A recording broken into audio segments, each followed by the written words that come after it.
26వ రోజు అంగన్వాడీ వర్కర్లు సమ్మెలో భాగంగా హిరేహాల్ మండల కేంద్రంలో సమ్మెను యథావిధిగా కొనసాగించారు.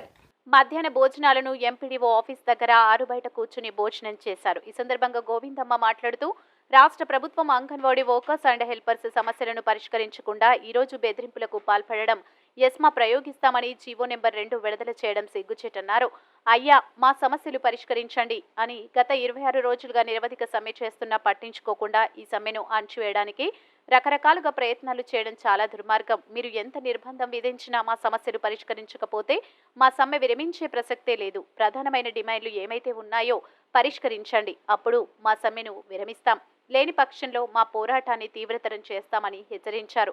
ఈ కార్యక్రమంలో మండల నాయకులు రూప, అనురాధ, లలిత, సిఐటియు జిల్లా కమిటీ సభ్యులు ఎన్ లోకేష్, రైతు సంఘం జిల్లా కమిటీ సభ్యులు ఎం మల్లికార్జున, మండల అంగన్వాడీ వర్కర్స్ మరియు హెల్పర్స్ పాల్గొన్నారు. కెమెరామ్యాన్ పిసి నాగరాజుతో చిదానందం, డి హిరేహాల్.